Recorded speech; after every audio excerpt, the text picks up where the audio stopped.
café, mulher selvagem. O cheiro do café desperta a visão. Mais um dia na selva de concreto a missão. A mente afiada, alma de leoa. Essa é a caminhada de quem sabe e voa. É a força ancestral na rima que ressoa. Mulher selvagem, a consciência é a coroa. Mulher selvagem. Seja muito bem-vinda, muito bem-vindo ao episódio de número 1 do Café com a Mulher Selvagem. Esse é um espaço onde a gente não vem só para se encaixar, muito pelo contrário, a gente vem para lembrar quem a gente é. Eu sou Paula Souza e muitos me conhecem pelo nome de Baba Yaga. E não é por acaso, não.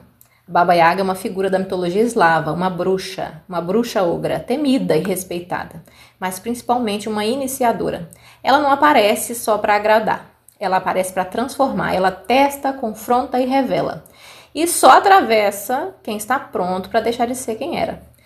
E talvez, se você está aqui ouvindo isso, não seja uma coincidência. Aliás, Freud dizia que coincidências nem existem. Talvez você também esteja sendo chamada ou chamado para uma travessia. E quando a gente faz a travessia, a gente tem a obrigação de queimar a ponte. Por quê? Porque na hora que vem a franga, vem o medo, a gente tem vontade de voltar, correr pela ponte e voltar para casa. Mas existe aí um conto antigo de guerreiros dizendo que o general falou com todos os seus soldados para atravessar a ponte e quando terminaram de atravessar, ele queimou a ponte atrás dele. Diz a lenda que quando ele queimou a ponte, ele impediu que os seus soldados desistissem. Era avante ou não tinha outra opção. Então, às vezes, na nossa vida, a gente precisa de transformações que é tipo isso mesmo. A gente precisa de queimar a ponte. Ou a gente vai para frente, ou a gente vai para frente. Se a gente não queima a ponte, a gente sempre se dá a opção, a oportunidade de retornar ao mesmo, a mais do mesmo. Então, a gente vai começar hoje falando um pouquinho sobre o que são os arquétipos. Arquétipos são padrões universais de comportamento, modelos que vivem dentro de nós, do nosso inconsciente. Eles não são ideias inventadas, eles são estruturas vivas, formas de existir, formas de reagir, formas de amar, de se defender, de se perder, de se encontrar. Eles aparecem nos mitos, nas histórias, nos contos e principalmente na nossa vida diariamente. A gente pode falar que o homem está no arquétipo de Zeus, quando ele tem família, quando ele é infernizado por sua esposa, mas ele é viciado em compartilhar o seu sêmen com o resto das mortais, com as outras mortais. Ele é um deus intocável, mas ele não consegue ser fiel. Então tem o lado positivo de ser um deus, mas também tem o lado negativo de estar sempre se envolvendo com as mortais. Então é uma piada interna aqui da nossa mitologia, tá bom? Enfim, a mulher selvagem é um arquétipo. Entre todos esses arquétipos que eu falei com você, a mulher selvagem é um arquétipo. Existe um que foi profundamente silenciado, que é esse arquétipo da mulher que é descrita como poderosa no livro das Mulheres que Correm com os Lobos, lá de Clarissa Pinkola Estes. Se você não tem esse livro, mocinha, é obrigatório. Se você é um rapaz que está ouvindo aqui o podcast, compre para sua namorada, para sua esposa e veja ela morrer de raiva para ler esse livro. Ou ainda, indique ela para seguir os meus conteúdos, porque é um livro que não é para ser lido, é um livro para ser sentido e é super complicado você compreender o livro sozinha. Mas vem aí os Contos que Curam, que é um grupo onde a gente vai fazer a leitura coordenada, a leitura catártica do livro Mulheres que Correm com os Lobos. Mas isso aí vem para outro momento, tá bom? Seguindo aqui, o que é esse arquétipo?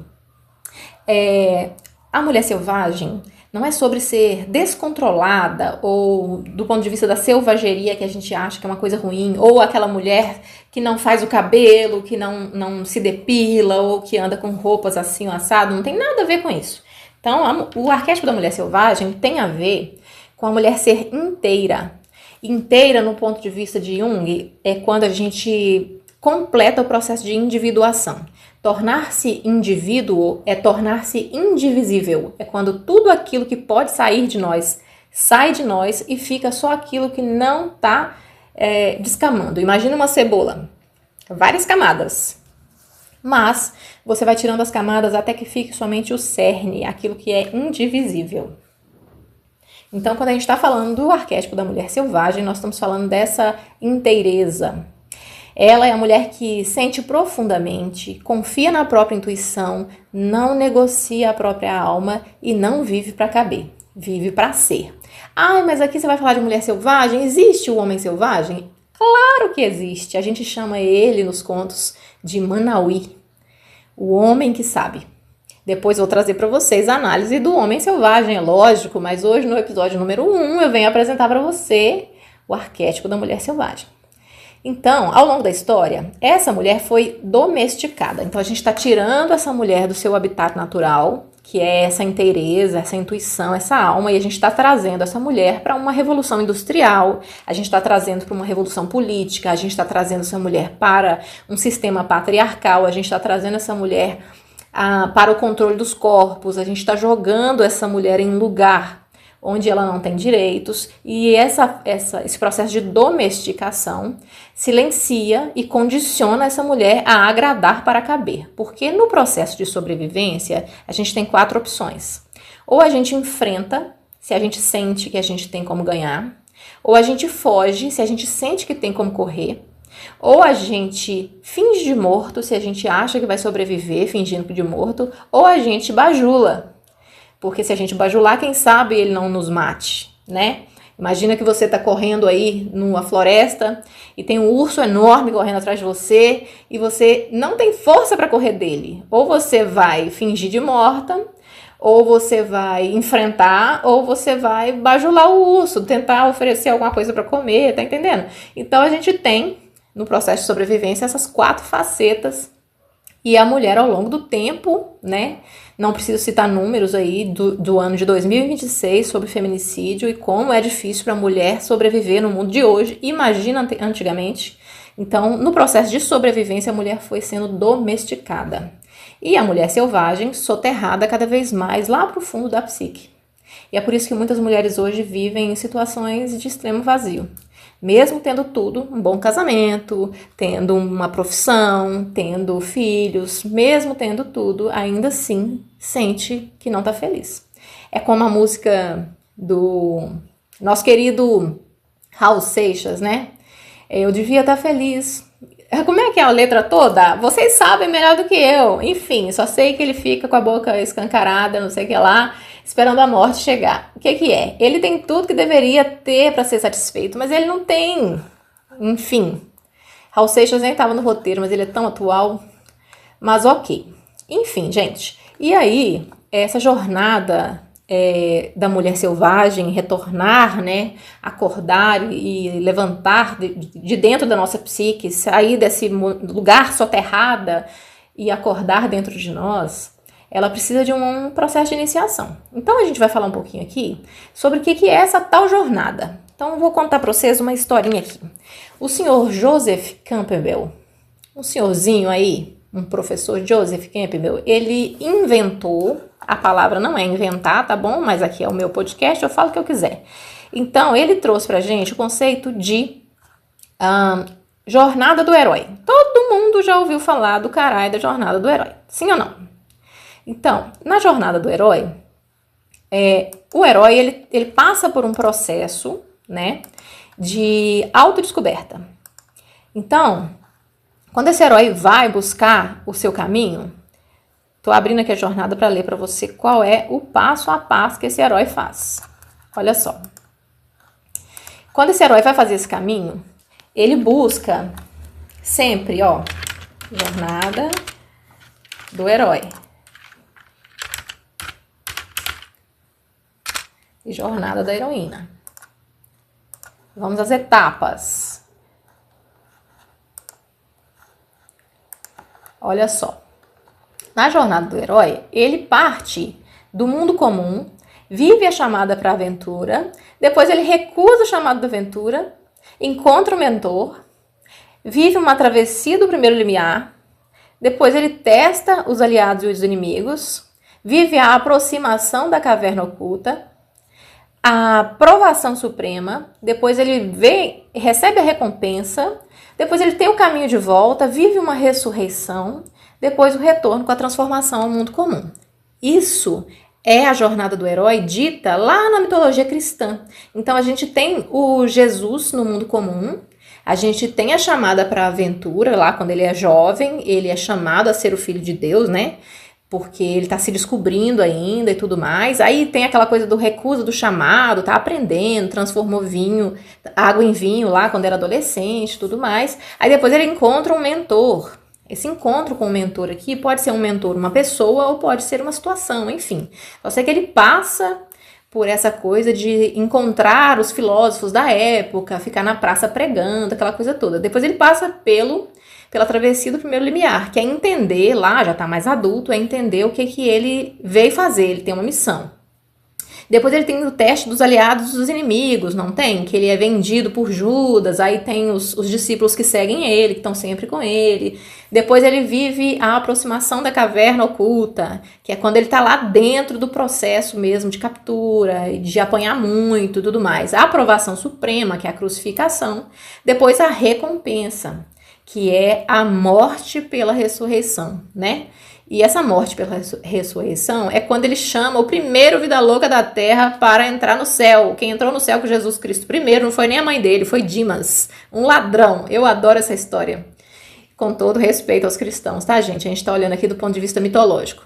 Então, depois que ele passa por esse processo da aprovação suprema, ele tem a recompensa, que é o caminho de volta, entendeu? Então ele volta para o mundo dele, esse mundo etéreo, enfim, tem essa recompensa de ter o seu corpo preservado, e depois ele tem a ressurreição, depois volta dessa ressurreição com essa transformação. Agora ele não é mais um homem, agora ele é um homem-deus.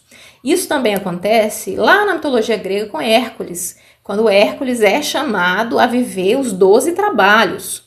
Os 12 trabalhos de Hércules é muito interessante. Vamos falar um pouco sobre o primeiro trabalho, que é o leão de Nemeia. Quando Hércules vai viver o processo lá de matar o leão de Nemeia, Hércules passa por toda essa situação. Ele sai do mundo comum, ele passa por várias situações, mas ele é chamado para a aventura e recusa o chamado da aventura. Por quê? Porque quem manda ele a fazer o trabalho é o Euristeu, que é um bastardo, que ele detesta, que roubou o lugar dele como príncipe lá, como filho da coisa toda lá. Nós vamos entrar nesse mérito depois, porque Hércules não é a estrela do nosso podcast de hoje, a mulher selvagem sim.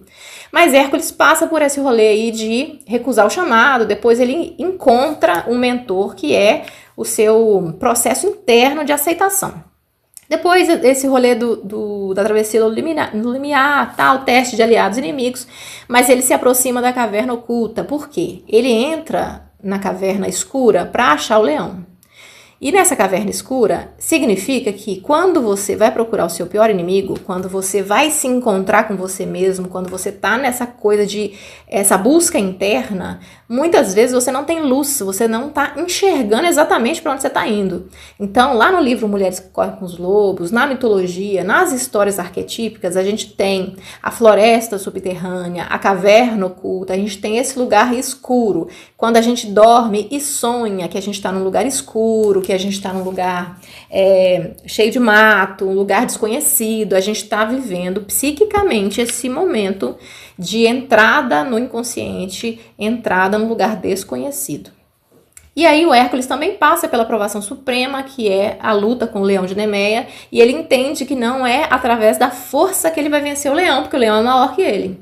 Mas também não dá para bajular o leão, porque o leão não tá nem aí para isso. Fingir de morto não traz a vitória. Enfim, então ele resolve enfrentar com inteligência. E a partir do momento que ele enfrenta com inteligência esse leão, o que acontece? Ele consegue vencer o leão e ainda veste a roupa do leão, e Hércules retorna ao mundo comum transformado. Agora ele usa a capa do leão, enfim, todo poderoso, porque ele passa pelo processo. E nós não estamos falando aqui do Hércules, nós não estamos falando aqui do Jesus que se tornou Cristo, nós estamos falando aqui do processo psíquico da jornada do herói. E essa jornada do herói, ela é muito masculina, descrita por Joseph Campbell. E aí, Maureen Murdoch chegou para o professor Joseph e falou com ele: professor, tem aí a jornada do herói, mas e a mulher? E a jornada da heroína? E a mulher? Aí, o professor Joseph disse para ela que não existia necessidade da mulher fazer o caminho, porque a mulher era o próprio caminho. Que lindo, não é? Mas não se deu por satisfeita, nossa querida Maureen Burdock. Então ela foi mapear a jornada da heroína. Ela foi mapear o processo que a mulher faz. Porque, de acordo com ela, não faz sentido a mulher fazer o mesmo caminho que o homem. Porque nós temos Imagine que o homem seja uma calculadora e a mulher seja um computador extra complexo. Estou falando do ponto de vista psíquico, tá bom? Então, o homem tem uma psique média, a mulher tem uma psique complexa. Não é um melhor, não é outro pior. Não é nada de melhor ou pior, nada de grande ou pequeno, tá? É do ponto de vista psíquico. Então, no tratamento terapêutico entre homens e mulheres, a abordagem é completamente diferente, porque a jornada do herói é completamente diferente da jornada da heroína. Então, veja os passos da jornada da heroína. Primeiro, a mulher vive uma coisa que a gente chama de separação do feminino, que é quando a mulher é chamada para a aventura e ela encontra a mentora. Essa separação com o feminino geralmente acontece quando rola a morte da mãe boa. É quando a menina faz lá seus 5 aninhos e ela começa a observar a mãe e ela não gosta de quem a mãe é. Ela não gosta que a mãe seja dona de casa, não gosta que a mãe seja vulnerável, ela não gosta da forma como a mãe se vê e vê outras mulheres. Então ela pensa, ser mulher não é bom. E aí essa menina começa a adquirir comportamentos masculinos. Ela começa a se separar desse feminino e adquirir comportamentos mais masculinos. Ela começa a ser a sedutora que toma as iniciativas, ela começa a ser a menina que quer jogar bola, é a menina que quer assistir futebol com o pai, é a menina do papai, a filha do papai. Ela deixa de ser a filha da mamãe e torna-se a filha do papai. E ela é chamada para essa aventura, encontra essa mentora. Depois, existe a identificação com o masculino, que foi o que eu acabei de dizer. Essa identificação com o masculino é ela se tornar essa filha do papai e descobrir os aliados. Geralmente os aliados são os amigos, os namorados, os colegas de trabalho. Essa jornada não tem a ver somente com a idade, ok? Tem processos de idade, mas a mulher faz a jornada da heroína em diversos momentos psíquicos da vida. Então, depois dessa descoberta dos aliados, ela entra na estrada das provações.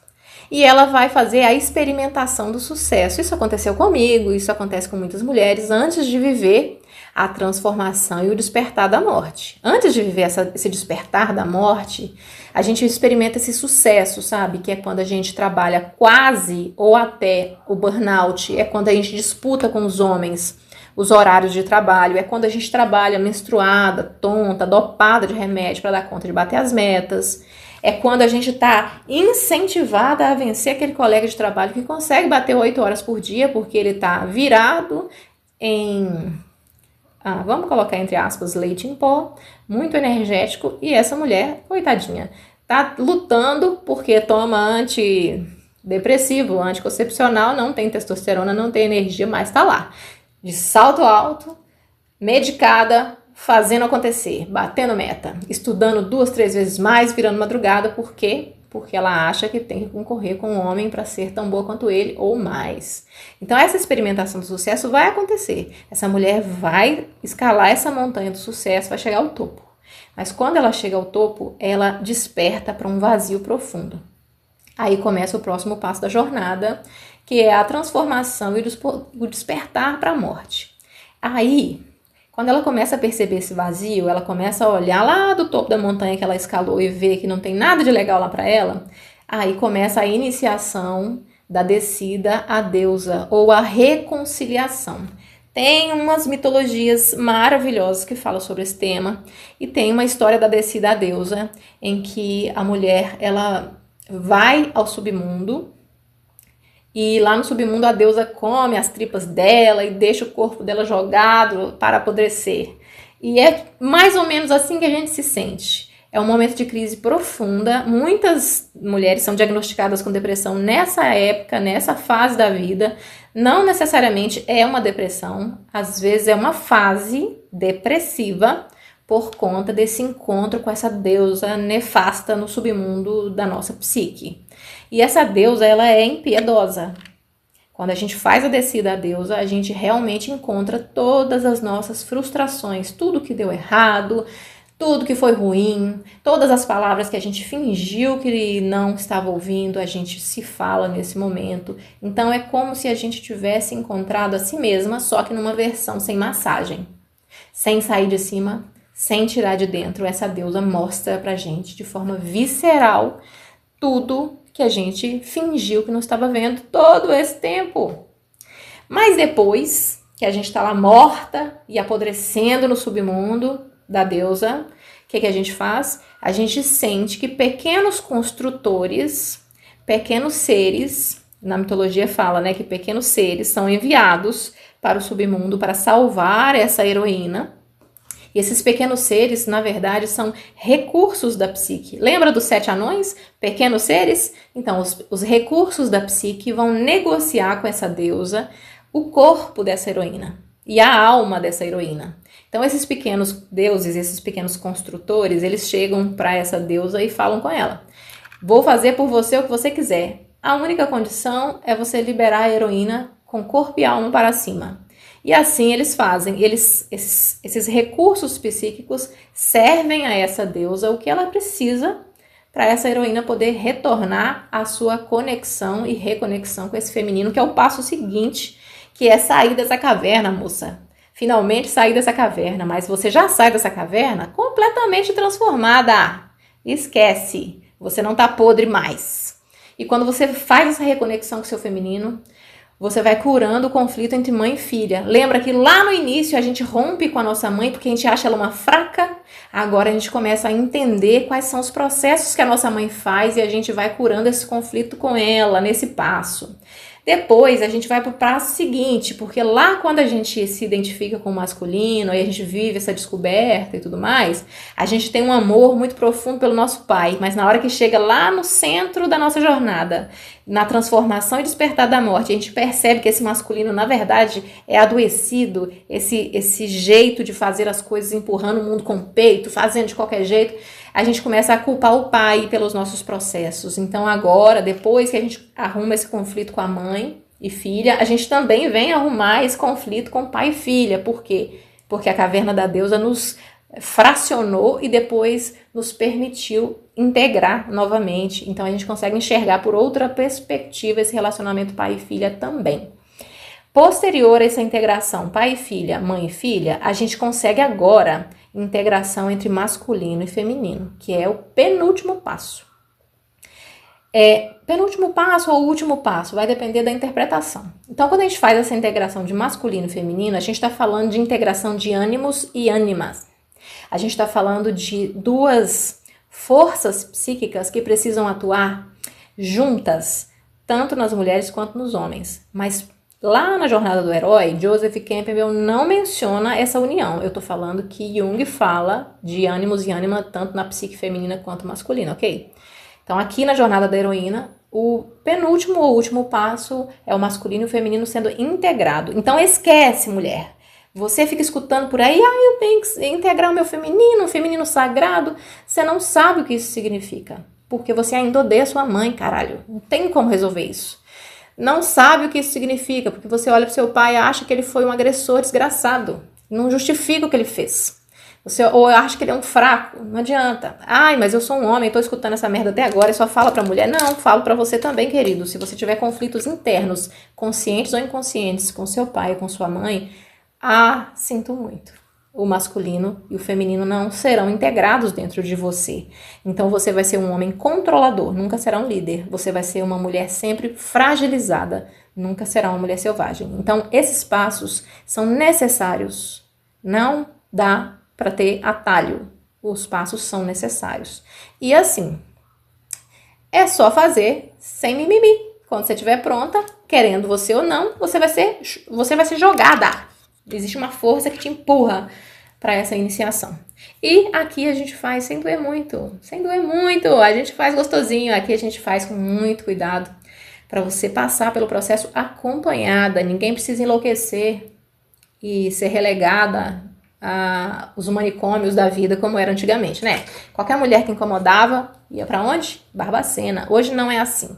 Hoje, inclusive, a psicologia tem um movimento chamado antimanicomial, sabia disso? Então, hoje a gente não pode ser tratada como histérica, hoje a gente tem que ter nossos diagnósticos feitos de forma correta e ainda a gente tem que sair desse lugar comum de só diagnosticar e medicar as mulheres.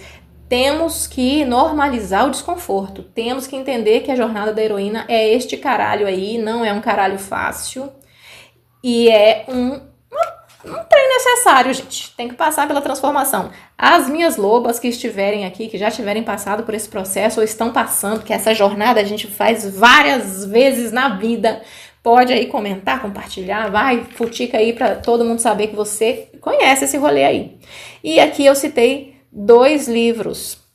O primeiro livro é A Jornada da Heroína, de Maureen Murdock, e o segundo livro é O Herói de Mil Faces, de quem? Joseph Campbell. Então, se você quiser ler para você entender melhor essa jornada, excelente. Se você quiser continuar seguindo aqui o Café com a Mulher Selvagem, o seu repertório vai ficar maravilhoso. Porque nós, né, queridos, nós somos intensos, profundos, mas nós somos selvagens. E eu não sei se eu falei no início desse episódio de número 1, mas existe também o homem selvagem.